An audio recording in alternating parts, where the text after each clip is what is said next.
Well, I'm joined now by the terrific team of hosts that have brought us the program Freemasons, The Inside Story over the last many weeks. Team, great to have you with us. Thanks very much.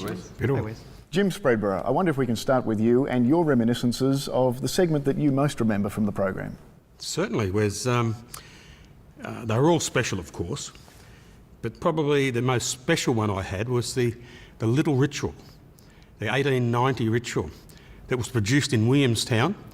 Very small ritual, as you may recall, and as being shown, it's something that was very good, very dear to my heart, because 2 nights after I did that particular segment, I came across a man that come up to me and said, "I've been carrying in my lodge case for 30 years an object that I have and I want to give to you because I know it'll be in good hands."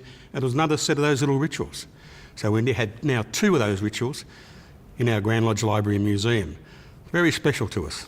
It's been a great segment and we've enjoyed the many things that you've shown us over the series. Donna, what's your favourite memory?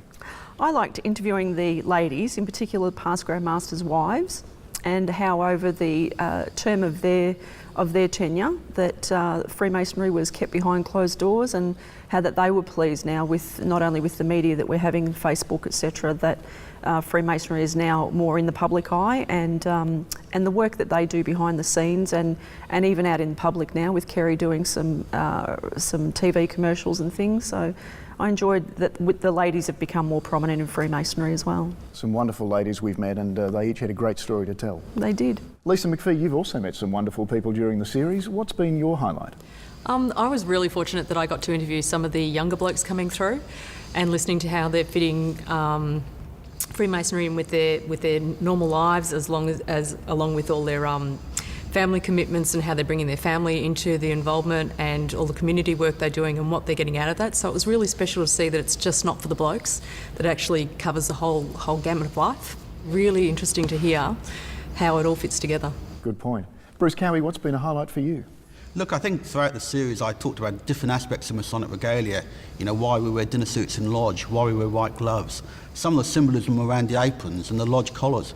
But I particularly enjoyed talking about the Master's apron, because it's got symbols that can be looked at in different ways. And that highlights that Freemasonry is not dogmatic, but each of us can look at it in different ways and get different meanings out of it. And that's a very important message of Freemasons. Gabrielle Foreman, what's been your particular highlight? I went to the park over the road, and it was one of my first shoots, and unfortunately it was one of the most coldest days in this winter, and we were interviewing Peter Noonan. The cold certainly didn't put him off though. He's a champion skateboarder, and I wanted to look into his reasons why he decided to join as a Freemason, but also how he's melded his interest for skateboarding in with his Freemasonry. And then after the shoot, he sped past us on his skateboard and nearly knocked all of us over. It was really exciting to see him doing what he loves to do and what he does best. But it was also really fantastic to meet someone so young who also sees the merits in being a Freemason and all of the benefits that it provides to community. So I found that interview great. I was certainly eager to get back inside though. Certainly a great story to tell. Now, Ben Quick, of the many segments that you've been involved with hosting or discussing, what's been a particular memory or the fondest memory for you?